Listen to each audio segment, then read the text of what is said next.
Welcome to the Unraveling Shaltazar podcast.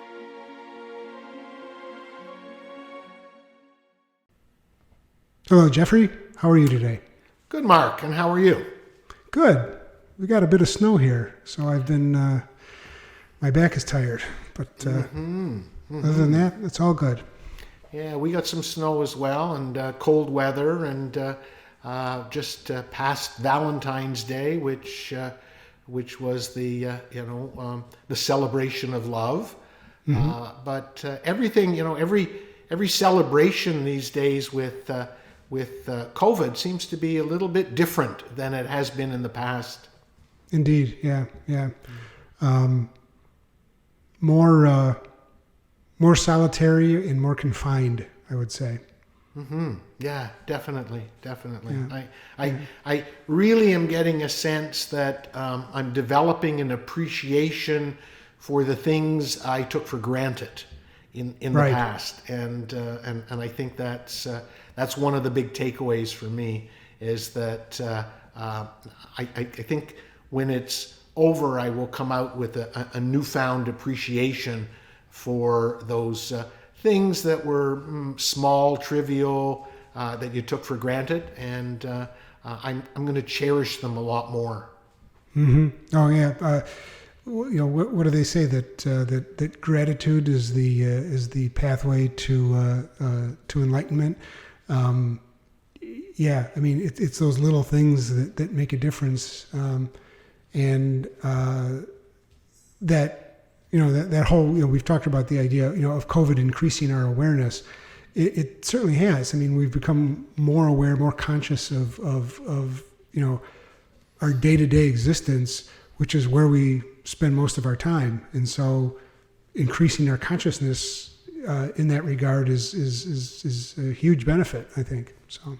Oh, absolutely. It's so interesting because yesterday I had one of those lower and slower, darker days. And this morning I woke up and you never know if it's going to be a trend for the week or if it's going to be a one of. And as I got going, I could feel the lighter energy. I could feel myself in a different place, and I was so thankful that I just didn't feel that despondency, that despair that I was feeling yesterday. So just something as simple as feeling a little lighter is a great sense of gratitude. Whereas I don't think I ever appreciated that. You just went about the day because if you weren't feeling great, you'd get out, you'd do something. Well, now it's a bit more restrictive. So. Interesting times. They are, and that's actually kind of a perfect segue into the message I chose to talk about today, which is shine light on your darkness, which the kind of the gist of the message is, how do we react or how do we respond to that slower feeling energy and those dark feelings that come up, as we're going through all of this. And it gives, the thing I like about it is it gives a lot of very practical advice on how we can respond in a more positive and helpful manner than we might otherwise. So I guess two things. I want to obviously talk about the message, but one of the interesting things about this particular message is it was recorded during a live event, and I thought maybe you might want to say a little bit about how your channeling works in a live event, because you're doing live events on Insight Timer, I know, and I just thought maybe that would be an interesting way to start it, and then we can kind of dig into some of the details. Excellent. Once again, you're becoming more and more psychic as we work together, and let me say to the listeners that can happen. My wife and I have been married close to 42 years, and there's a real resonance, a real connection. And you and I have been working together over a year, and this isn't the first time that you think something and it's totally in sync with what I'm thinking, and so just to let the listeners know, don't be surprised if you start getting in sync with someone that you're close to, and it's like they're reading your thoughts or you're reading their thoughts. Because as I listened to that message this morning, when I saw the title, that it was a live Shaltazar channeling, I have to say right away I got a little nervous, because those live channelings, in the beginning, the sound quality wasn't that great. And it's like, oh, why did Mark choose that one? It's like, oh no. But I have to say, when I listened to it, it was like, oh, that was one of the better live channelings. And just to share with the listeners, my original connection with Shaltazar was journaling.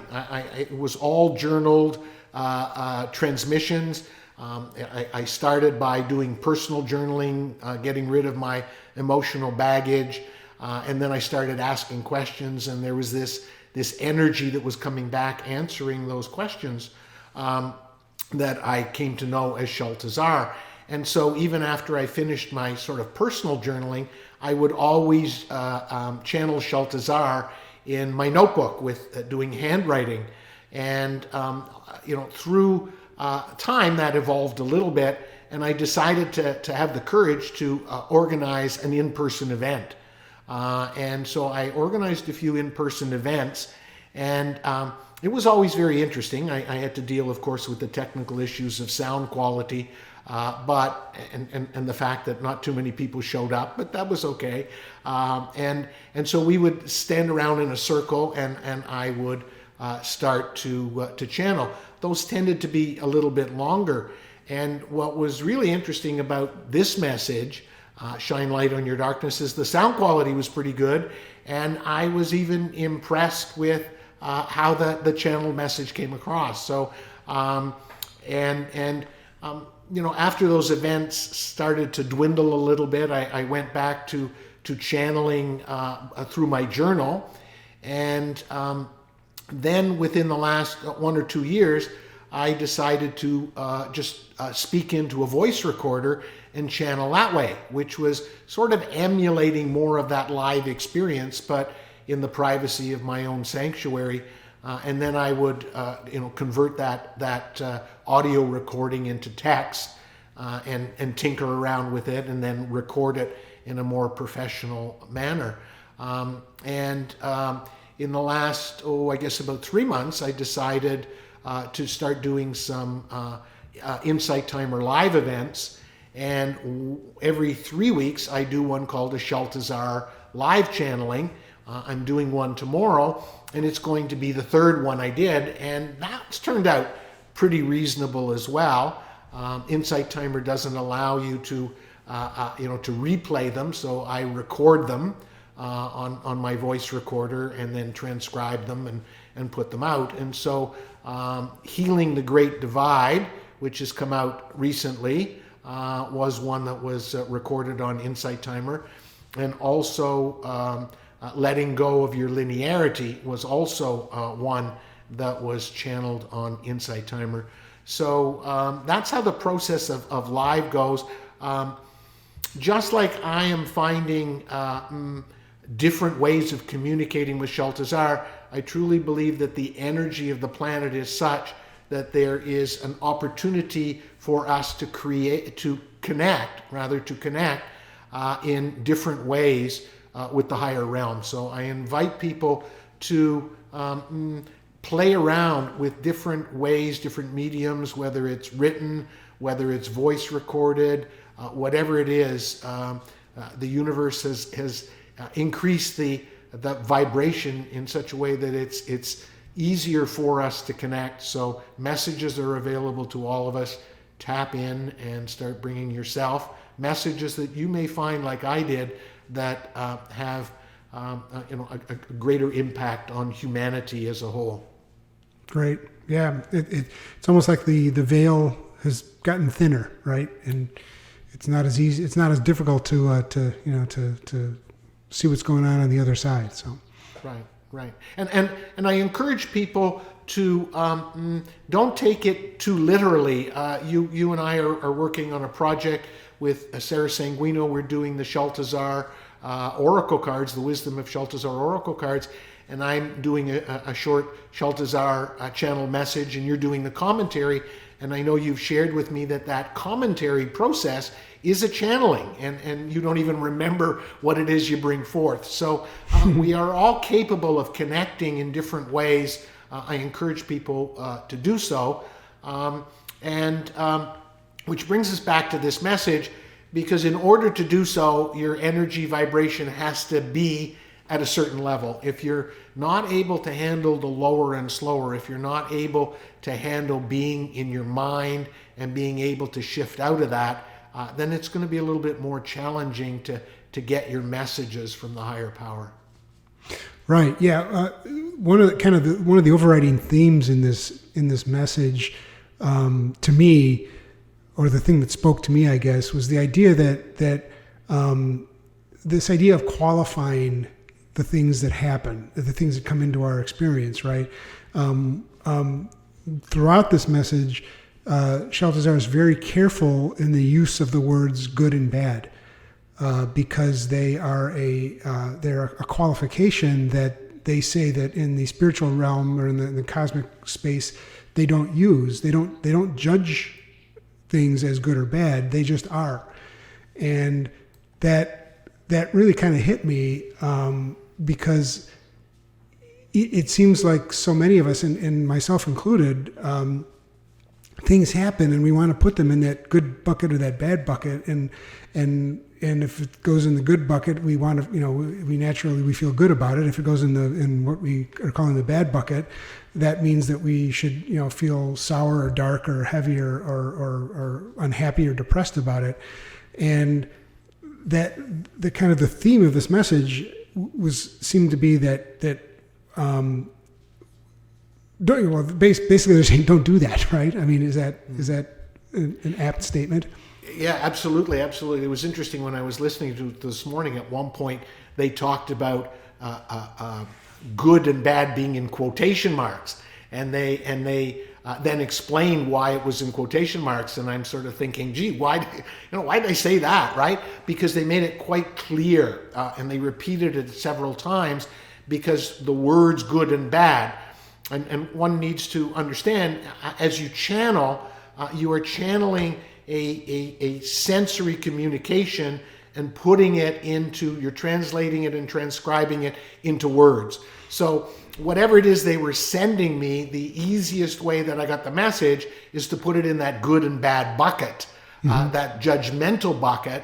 And they were trying to emphasize that that's a human construct, that's part of the duality.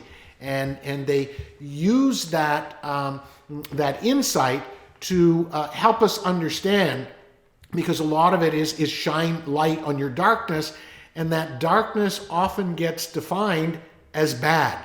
Mm-hmm. And what's really kind of interesting is they allude to it, not as much in that message, but in other messages, that darkness is your greatest teacher, and that which we consider bad brings forth probably some of the greatest learning. And they take some time and explain that, if you had your druthers, you'd probably choose a life of all in the good bucket, all right. Bliss, joy, all of those things. But they make the point that your learning and growth would not be as insightful, and that's our purpose for the source, is to bring forth greater learning. And so that darkness, that bad bucket, so to speak, the things that happen to us, the feelings that we have that are uncomfortable, unpleasant, quote unquote bad, are the greatest learning for us as human beings, as well as for the source itself, which I find really fascinating. But I will also say it doesn't make it any easier. Yesterday I had one of those bad days, and knowing that there was great learning in it didn't really help. And so I'm still in that process of trying to figure out ways of shining light on my own darkness. Right. Yeah, I think that's the great challenge in all of this. I had highlighted what you had just said regarding the learning. It said that the only power you truly have is how you choose to respond to what comes your way. For although human life would be far more enjoyable if all that came your way in the years of your human existence was what you might describe as good, pleasant, joyful, blissful, there would be no learning. And that's exactly what you just said. It's through those challenging experiences and us teaching ourselves to respond to them in a non-judgmental way that the learning occurs, I believe. Right, and it's like school, you know. I mean, if we had our druthers, we would always take the bird courses. That's what they used to call it in my day. was a bird course. You took the easiest course, but being challenged mentally, and it's interesting because I'll never forget. My intention in high school was to go into the family business, and I went to the guidance counselor and I said, well, I'm probably going to go into the family business, but I really want to go to a tough university, a university of great standing. I want to take really challenging, difficult courses, and I really want to challenge my intellectual learning so that I'll be better in business. And unfortunately, this guidance counselor said, yeah, that's a great idea. And so I was in maths and sciences, and I went to the University of Toronto, which is a fairly noted university, taking the most difficult maths and science courses there were. I was I did fairly well in high school in maths, finishing, in the 90s. And I'll never forget, the first math test I took at university, I failed. And it was like, what kind of craziness is all of this? Now, I guess the greatest learning is I realized that if I was going to succeed in business, first of all, there was a business course. Why don't I take business instead of maths and sciences? And second of all, do I really need to challenge myself? Is that intellectual learning, really in my highest good? So having that experience, challenging myself to the deepest learning, probably changed the path of my life. And so, by choosing the difficult path, although we don't like to go through it, there is tremendous learning. And I'm sure if you can go back at some of the most difficult times in your life, you will realize now that you've come through them that they offered you great learning. Oh, right. Yeah. I mean, I think that approaching it from that point of view allows the learning to happen too. I think that you could go one of two ways, right? You could either look back on those experiences with regret and feel sorry for yourself and complain about what happened to you and feel a part of a victim, or one of the interesting things in this message is that, they talk about those difficult experiences. They kind of present the idea that they are planned, perhaps planned by you yourself before you came here.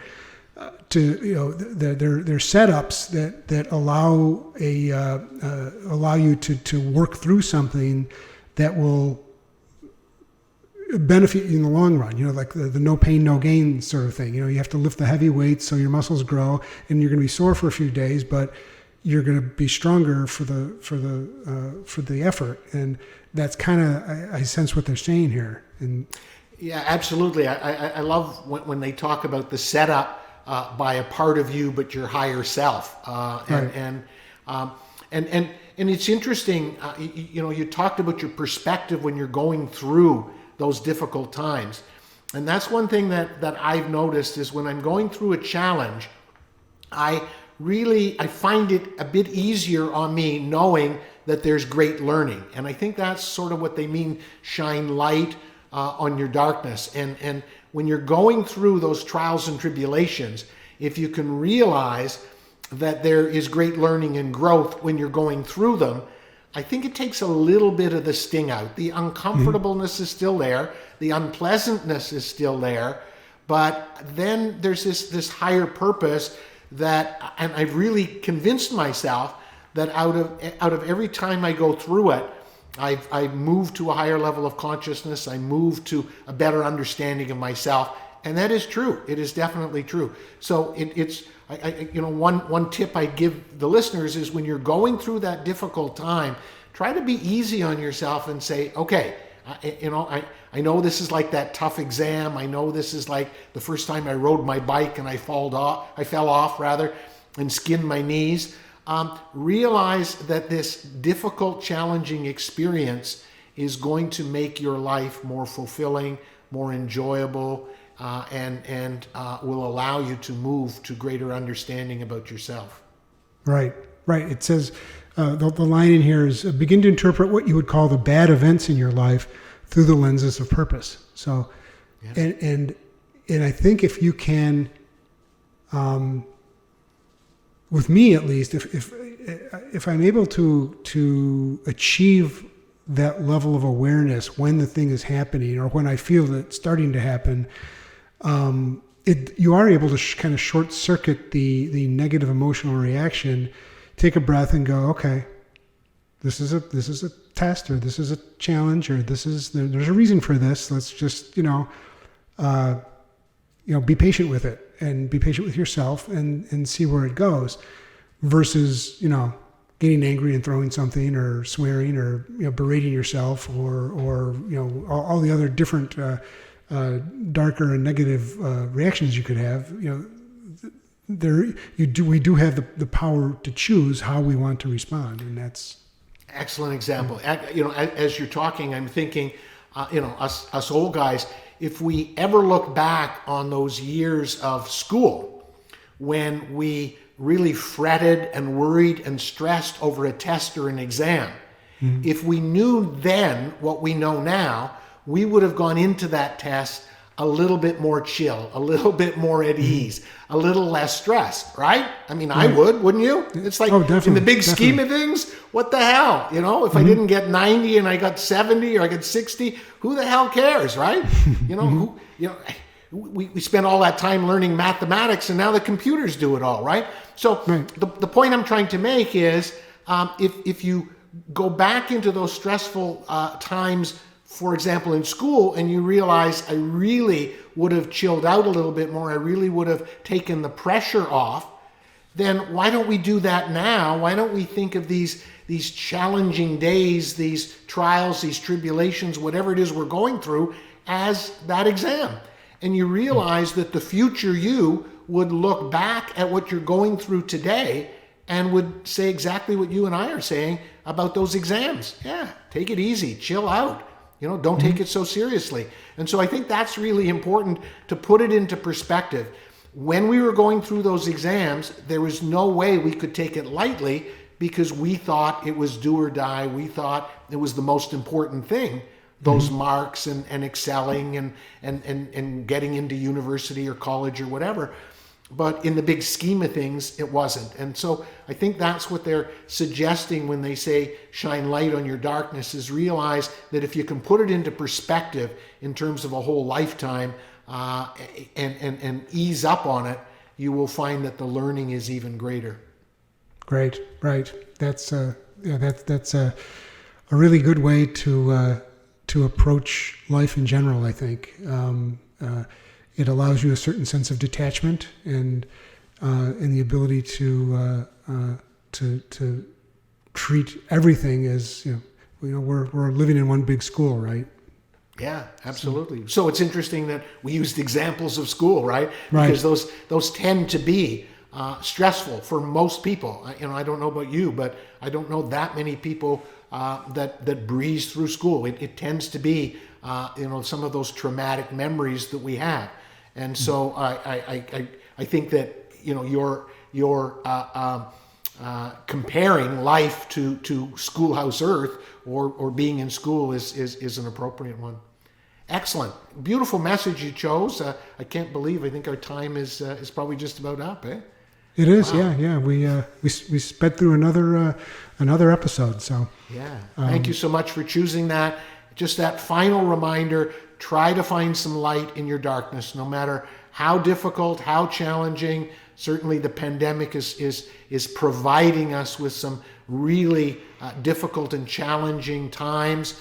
Just put it into perspective and think about your future you, how you would be looking at what you're going through right now, and maybe try to shine a little bit more light on that darkness.